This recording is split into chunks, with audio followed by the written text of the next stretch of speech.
Hi all, we're going to start with some Latin techniques today, going through differences between rhythm and Latin, as well as talking about hip action and arm action. So let's get into it.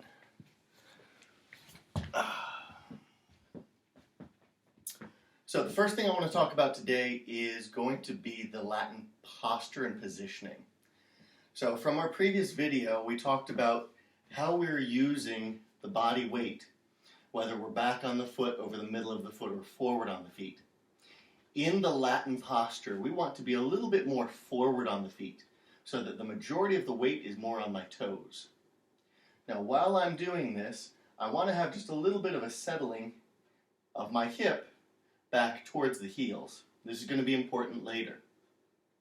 Now, with that, my upper body should have a slight bit of lift to it. So when we take position for Latin dancing, one of the things, again, I want to do is just a brief checklist. We're going to start by standing on one foot. Weight is a little bit more forward over the toes. I'm going to settle my hips slightly to that side. Going to take a big breath, keep the chest and sternum up and forward. And then depending on how I'm starting, I'm either going to take a closed position or I'm going to offer my hand, leaders. Ladies would take hand with the right hand. From here, we're going to talk about the hip action and the movement. Now, this is where we have one very big difference. I'm going to start with the rhythm dancing first. So rhythm is going to be very highlighted by the fact that we are going to be having a bent knee motion as we're dancing. So while we're dancing our rhythm dances, you will always see one knee bending while the other knee is straightening. One knee bending while the other straightening. Now as I'm doing this, again, I want to make sure that I keep the weight more forward on the feet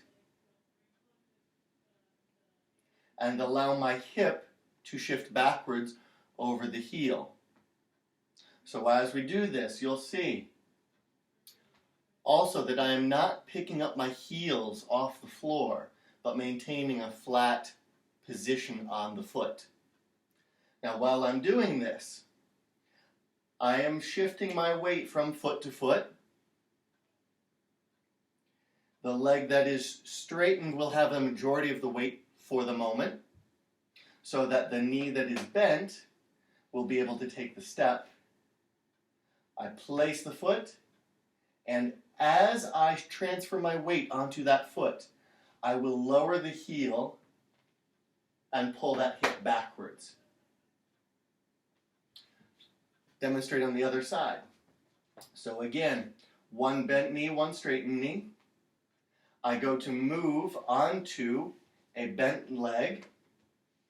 As I straighten the leg, my heel is going to lower and collect my weight onto that foot.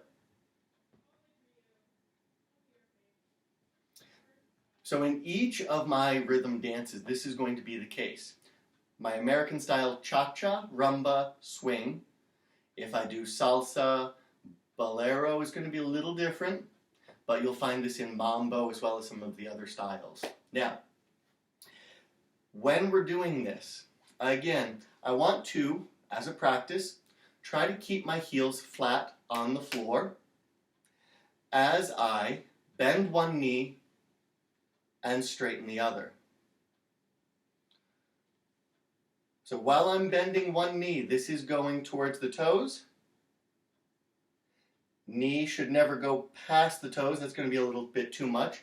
And consequently, that's going to force you to pick up the heel.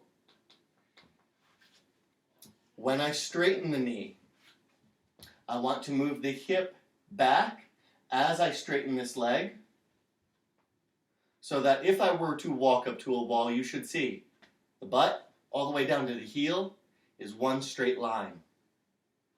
So while I'm doing this, again, for the moment, let's start with arms out to the side. I'd like to bend one knee as I straighten the other. Bend the opposite knee and straighten the other. Bend and straighten, bend and straighten, bend and straighten, bend and straighten, bend and straighten, bend and straighten, bend and straighten. All right. Before we get on to anything else just yet, I want to introduce the difference between American style and international style.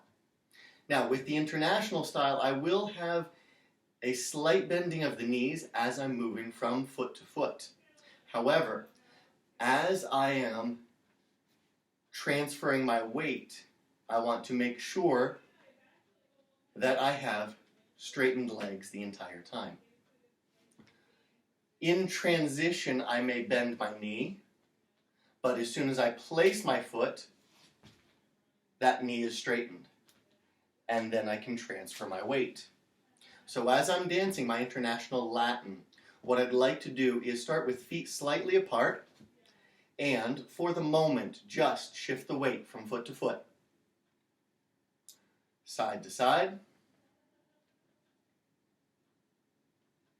Now as I'm doing this, you'll see majority of my weight is going to be on the foot, and as I transfer my weight, both knees are straightened, and I'm going to accentuate the toe to accentuate the line. So pointing the toe to accentuate the line as I use that foot to push off into my next step. So I am going to push from foot to foot while I'm switching weight.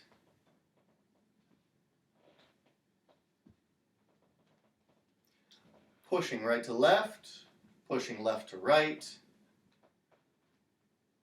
Now, one other thing that I will do as I'm moving through this position is I need to use my hip action.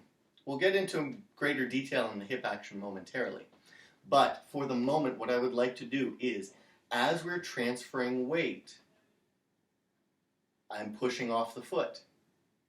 When I settle into my hip and prepare to push back onto my first foot, I need to rotate that hip backwards and then push. Rotate and push, rotate and push, rotate and push, rotate and push. So while I'm doing the international style, I will allow the heels to come up off the floor so as to be able to push off the foot to help create the movement, but also to help create the hip action. So again, American style, I will have a bending and the straightening of the knees. In the international style, I will have a straightening of the knees minus the bending. From here, how does this affect the hip action? When we dance the American style, you're going to find that the bending of the knee is really going to release that hip down towards the floor. So as I'm dancing this, if I have my left knee, for the moment, bending forward, that left hip is going to drop to the floor. As I straighten this knee, I'm going to pick the hip up and send it slightly to the left and back as I drop my right hip. From here, the right hip will go to the side and back, left hip, side and back, right hip, side and back. So as I'm doing this, I want to form a small circle with the hip as I'm dancing through my American style hip action. So while I do this, let's start with the right foot for the moment. I'm going to bend the right knee. As I do that, my right hip lowers and moves forward slightly. As I straighten the knee, the hip is going to come to the side and around. Boom. Left hip is now slightly dropped and forward. I'm going to send that hip around and back. Now again, for the moment, I don't want to think as much about the hips as I do with the knees. The knees are going to be where the action comes from mainly. So while I'm doing this, as I'm bending and straightening the knees, this is going to allow me a greater range of motion to allow the hips to move to the sides. If I do this now with feet slightly apart, you should see how much the hips can actually move. From here, I'm going to again start right foot, left foot, right foot, left foot, right foot, left, and 1, and 2, and 1, and 2, and 1, and 2, and. Let's go through those positions quickly. As I'm bending into my knee, you will hear me count 1. As I straighten the knee and send the hip to the side, you will hear this as an and. And. Left knee now, same thing. Numbered count, 2, and hip goes to the side. So we count this as 1, and 2, and 1, and 2, and. Now, with the international style, we don't have the luxury of bending the knees. In this is going to be a little bit more to do with the midsection and how we hold ourselves. So in the international style, I'm going to have, again, the feet separated for a moment. And as I'm transferring my weight side to side, again, I'm going to be using the floor to push off. As I do this, you will see a slight lifting of the hip. We'll come back to that in a moment. And then I settle my hip onto my standing foot. This settles to the side. From here, I'm going to transfer weight back to my other foot. This hip rotates back and feels slightly up because the heel is up off the floor, before I settle onto my standing foot again and push, rotate, push, rotate, push, rotate, push, rotate. So again, I should feel a slight circular action happening on each side. Together, this is going to form a figure 8. Now, as I'm doing this, ideally, we want to have continual motion happening throughout my Latin. So as I'm dancing this, if you hear me call out figure 8 action, this is what I'm referring to. The hip is going to go forward as I go to the side, rotate to the side as I settle, and rotate back as I start to transfer my weight again. So again, forward as I've transferred my weight, settle the hip to the side, rotate it back as I start to transfer. My right hip is forward now. I settle it to the side. I rotate it back and left hip forward. And settle. Right, settle, 2, and 1, and 2, and 1, and 2, and 1, and 2, and. All right. Now, some of you may have noticed here, I'm doing something with my arms. What am I doing? Aside from hip action, one of the biggest things that you will see in Latin dancing is upper body and arm motion. Now, while I'm dancing, I don't want to have a wild abandon of my arms. They do have a sequence of actions that happens in order to move the arms well. So let's take a moment and talk about this for a second. When I go to move my arms, I want to start with the body, move to the shoulder, then to the elbows and the wrist before finishing with the fingers. Now you may hear me say jazz hands. We don't want to do too much of that. As we're moving this, though, we start again with the body. So if I take a step to my right, I'm going to step with the foot and allow the shoulder to move out in that direction. From here, I'm going to extend my elbow out. I will let my wrist extend out. As my shoulder starts to compress, I'm going to finish my wrist and finger action slightly upwards. So if I do this again, slow motion, I'm going to take a step, send my shoulder, send my elbow, send my wrist, and settle the shoulder to settle the arm. We're going to do this in the opposite direction. Same action. So I'm going to take my step, I'm going to send my shoulder, send my elbow, send my wrist, send my hand. Let's do that again. Again, I'm going to step with my left foot to the side, send the shoulder, send the elbow, send the wrist, settle the shoulder, and finish the hand. If I do this together without movement, you should see an action forming a waving motion. So as I do this, I stretch my shoulder, elbow, wrist, and hand. As I transfer my weight back to the other foot, I send my shoulder, elbow, wrist, and hand. Shoulder, elbow, wrist, and hand. Shoulder, elbow, wrist, and hand. Now, there are many different ways of moving the arms. This is going to be the basic action if we were doing something to the effect of a cucaracha. I can also, depending on the figure that I'm doing, rotate my arms, for example, in a New Yorker. So one of the things that you will see in a New Yorker is this arm action going out to the side. If I break down this movement, I'm going to start with hands cupped in front. I'm going to drop the arms, circle from the elbows, up, in again, and extend out. So if we do that one more time, I'm going to start in with the hands, circle them from the elbows, circle from the elbow. As soon as they come back in, start to lift the shoulders and elbows and settle. Now, this happens very, very, very quickly when I do a New Yorker.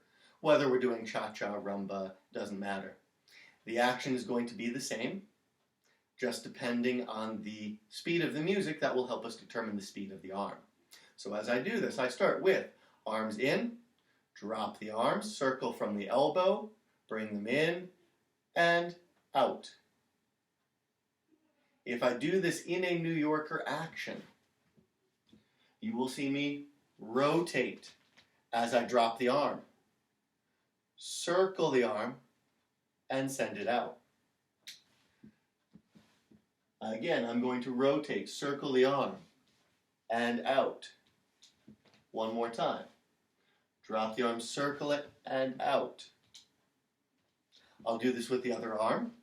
Same action. Again, I'm going to start in. As I rotate, I'm going to drop the arm, circle it, out. Again, drop the arm, circle it out. Last time, drop the arm, circle, out. I'd like you to try this on both sides. Now, generally, leaders tend to be a little stronger on the right side, ladies on the left side, simply because we usually do more New Yorkers in one direction. Gentlemen will have a left hand hold connection with a partner more often than a right hand. Thus, when we do this, gentlemen, your right arm is going to tend to be a little bit stronger. Now, when we're dancing this with a partner, we want to try to match what the partners are doing. If our partner is simply just extending the arm, there is nothing wrong with that. The main idea is that the movement has to come from the body first. So as you watch a New Yorker, again, one of the things that you will see is I move my body and then the arm finishes. Again, I rotate the body and the arm finishes. The speed, again, will be determined by the dance that we are doing. So if I were doing a cha-cha New Yorker, 2, 3, it's going to be very fast. But the action remains the same. Starting in, dropping down, circling from the elbows, bringing it back in and arms out as I settle the shoulders. All right. Now, rhythm versus Latin in terms of arm actions, it's all going to be the same. So that's going to do it for today. Thank you for watching, and I hope to get another video up in the next couple days. So, for now, take care and enjoy. Happy practicing.